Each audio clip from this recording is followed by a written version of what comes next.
Would go যেতাম, would have গন যেতাম। দুটোটার বাংলা অর্থ একই হলেও ইংরেজি সেন্টেন্স কিন্তু ভিন্ন। আবার কুড গো যেতে পারতাম, কুড হ্যাভ গন যেতে পারতাম। বাংলা অর্থ একই কিন্তু ইংরেজি সেন্টেন্সটা ভিন্ন। কিন্তু আমরা বুঝবো কি করে ইংরেজিতে কখন কোনটার ব্যবহার করতে হবে? তাই আজকের ভিডিওতে আমি এই চারটার আপনাদেরকে একদম কারেক্ট অ্যান্ড ডিটেইলড ইনফরমেশন দেওয়ার চেষ্টা করব, যাতে নেক্সটে আমরা ফ্লুয়েন্টলি এই চারটার ব্যবহার করতে পারি। সো ওয়েল, হ্যালো এভরিওয়ান, আসসালামু আলাইকুম। Welcome back to my YouTube channel English with Hasnaina. I hope you are doing great by the grace of Almighty Allah. Let's dive into the video. Okay, example দেখার আগে আমরা দেখবো যে উডের ব্যবহারটা আমরা কখন করি।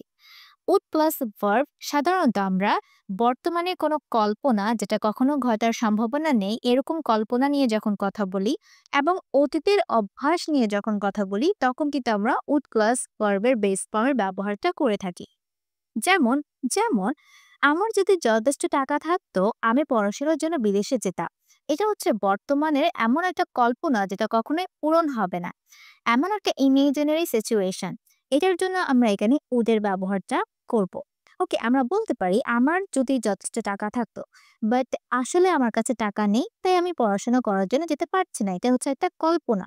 তাই বলতে হবে if I had enough money, আমার যদি যথেষ্ট টাকা থাকতো তাহলে আমি কি করতাম?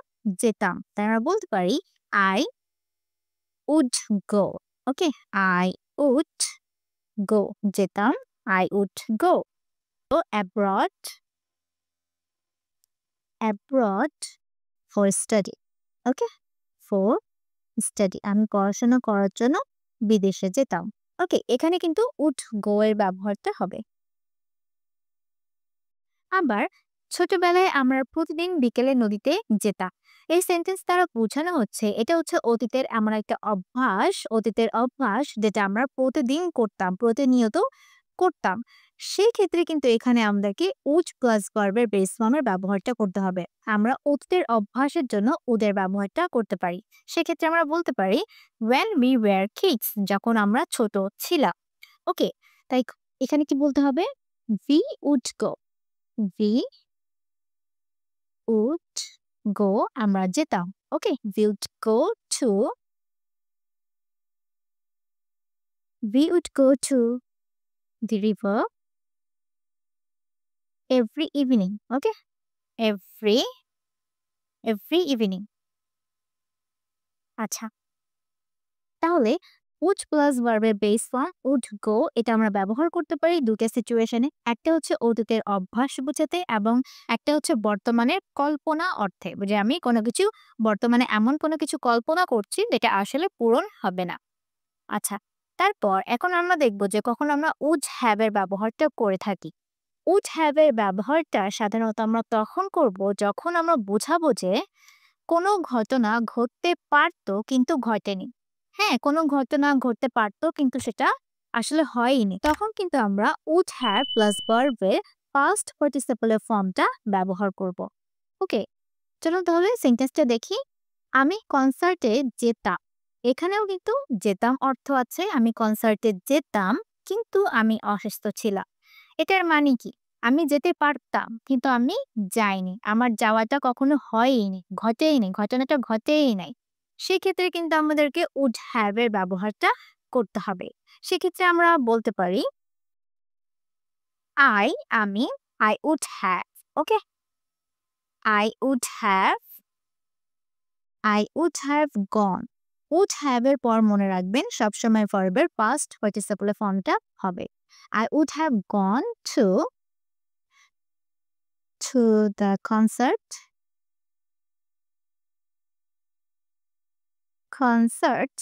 but কিন্তু আমি অসুস্থ ছিলাম, but I was sick, আমি অসুস্থ ছিলাম। ওকে, তাহলে এই সেন্টেন্সে উড এর ব্যবহার হবে নাকি উড হ্যাভ এর ব্যবহার হবে চলুন দেখি। গতকাল বৃষ্টি না হলে সে পার্কে যেত। মানে গতকাল বৃষ্টি হয়েছিল বলে সে পার্কে যেতে পারেনি। মানে ঘটনাটা কখনো ঘটেই নাই, ঘটতে পারতো। বৃষ্টি না হলে সে পার্কে যেত, বাট যেহেতু বৃষ্টি হয়েছে তাই সে পার্কে যায়নি। তাহলে কোনো ঘটনা ঘটতে পারতো কিন্তু ঘটেনি, এই ধরনের সেন্টেন্সকে আমরা উড হ্যাভ দিয়ে এক্সপ্লেন করব। গতকাল বৃষ্টি না হলে, তাই এই সেন্টেন্সটিকে এভাবে বলতে হবে, if it hadn't rained yesterday. না হলে এজন্য এখানে কি আছে? নেগেটিভ। এখানে বলতে হবে hadn't. If it hadn't rained yesterday, she she would have. Okay, এখানে উড হ্যাভ এর ব্যবহারটা হবে। She would have she would have gone she would have gone to the park. সে পার্কে যেত। ওকে, if it hadn't rained yesterday, she would have gone to the park.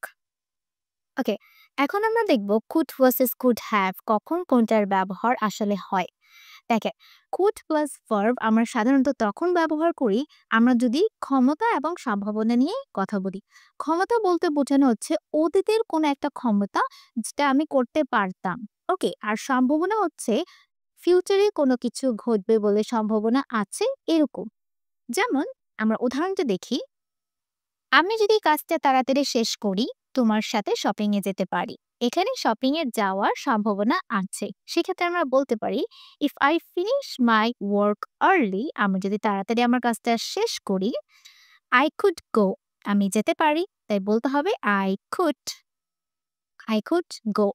এখানে এই সেন্টেন্সটা কিন্তু আমরা প্রেজেন্টে বলছি, অতীতে কিন্তু বলছি না। বর্তমানে আমি বলছি যদি আমার কাছে টাইম থাকে তাড়াতাড়ি আমার কাজটা শেষ করতে পারি, তাহলে কিন্তু আমি তোমার সাথে শপিং এ যেতে পারি, মানে যাওয়ার সম্ভাবনাটা আছে। আই কুড গো শপিং, যেহেতু শপিং এর আগে আমরা কোনো ধরনের কোনো প্রিপোজিশন ব্যবহার করি না, তাই বলতে হবে I could go shopping. Okay, go shopping, I could go shopping with তোমার সাথে আমি শপিং এ যেতে পারি। আচ্ছা, তারপর সেন্টেন্সটা কি? ছোটবেলায় সে পায়ে হেঁটে অনেক দূরে যেতে পারত। দেখেন, এখানেও কিন্তু এই যে পারত ওয়ার্ডটা আছে। বা সেন্টেন্সটা যদি আমি এভাবে বলি, ছোটবেলায় আমি দিয়ে বুঝাই, হ্যাঁ? সে পরে বলবো, আগে আমি সাবজেক্টটা আমি করে দেই। ছোটবেলায় আমি পায়ে হেঁটে অনেক দূরে যেতে পারতাম। ওকে, এখানে কি হবে? পারতাম। আচ্ছা, পারতাম। তাহলে এটা কি ছিল? আমার অতীতের ক্ষমতা। আমি কোনো কাজ করতে পারতাম। সেক্ষেত্রে বলতে হবে when I was young, আমি যখন ছোট ছিলাম, I could, okay? I could go long distances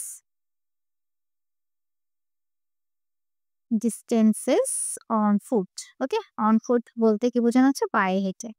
আমরা সমুদ্র সৈকতে যেতে পারতাম কিন্তু গাড়ি নষ্ট হয়ে গিয়েছিল। ওকে, এই সেন্টেন্স দ্বারা বোঝানো হচ্ছে যেহেতু গাড়ি নষ্ট হয়ে গিয়েছিল তাই আমরা সমুদ্র সৈকতে যেতে পারিনি। মানে এমন কোনো একটা কাজ যেটা আমরা করতে পারতাম কিন্তু করিনি। কোনো একটা কারণে সে ঘটনাটা ঘটেইনি, করতেই পারিনি। সেক্ষেত্রে কিন্তু আমরা কুড হ্যাভ এর ব্যবহার করব। ওকে, এখানে আমাদেরকে বলতে হবে আমরা যেতে পারতাম, তাই বলতে হবে we could. Okay, we could have we could have gone we could have gone to the beach, but কিন্তু কি হয়ে গিয়েছিল? গাড়ি নষ্ট হয়ে গিয়েছিল। but the car but the car broke down. Okay, broke broke down, গাড়ি নষ্ট হয়ে গিয়েছিল। ওকে, তারপরের সেন্টেন্সটা দেখি, আমি গত বছর লন্ডনে যেতে পারতাম কিন্তু ভিসা পাইনি। মানে এমন একটা সিচুয়েশন যেটা ঘটতে পারতো কিন্তু আসলে কখনো ঘটেনি।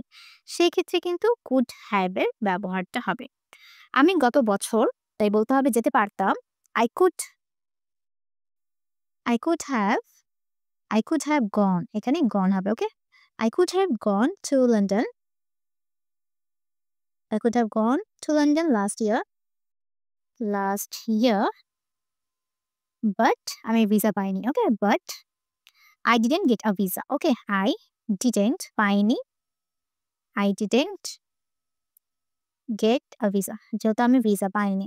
আমি যেতে পারতাম, বাট আমি যাইনি। ওকে, আপনাদের জন্য শর্টকাটে মনে রাখার জন্য এই চারটা অনেক বেশি ইম্পর্টেন্ট। সেটা হচ্ছে would প্লাস ভার্ব। would এর সাথে আমরা সবসময় ভার্বের বেস ফর্মটা ব্যবহার করব। ওকে, আমি এখানে একটা মাত্র ভার্ব দিয়ে বুঝিয়েছি, সেটা হচ্ছে গো। আপনারা অনেক ধরনের ভার্ব ব্যবহার করে নতুন নতুন সেন্টেন্স মেক করার চেষ্টা করবেন, তাহলে কিন্তু ইজি হয়ে যাবে। would প্লাস ভার্বের বেস ফর্ম আমরা তখন ব্যবহার করি যখন আমরা কল্পনা নিয়ে কথা বলি, বর্তমানে কোনো একটা কল্পনা নিয়ে কথা বলছি বা অতীতের অভ্যাস নিয়ে কথা বলছি। would have প্লাস ভার্বের past participle ফর্ম আমরা তখন ব্যবহার করি যখন কোনো ঘটনা ঘটতে পারতো কিন্তু আসলে কখনো ঘটেইনি। তখন কি হবে? would have এর ব্যবহার হবে। তারপর could প্লাস ভার্বের বেস ফর্ম আমরা তখন ব্যবহার করব যখন আমরা ক্ষমতা এবং সম্ভাবনা নিয়ে কাজ করি। ক্ষমতা, অতীতের কোনো একটা ক্ষমতা আমার করার অ্যাবিলিটি ছিল এ ধরনের সেন্টেন্স।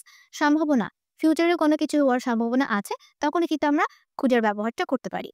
could have প্লাস ভার্বের past participle ফর্ম তখন ব্যবহার করতে হবে যখন কোনো কাজ আমি করতে পারতাম কিন্তু আমি করিনি, ঘটনাটা ঘটেনি। এ ধরনের সেন্টেন্সে could have প্লাস ভার্বের past participle ফর্মটা হবে। এখন আপনারা আমাকে কমেন্ট করে জানান এই সেন্টেন্সের ইংরেজি কি হবে?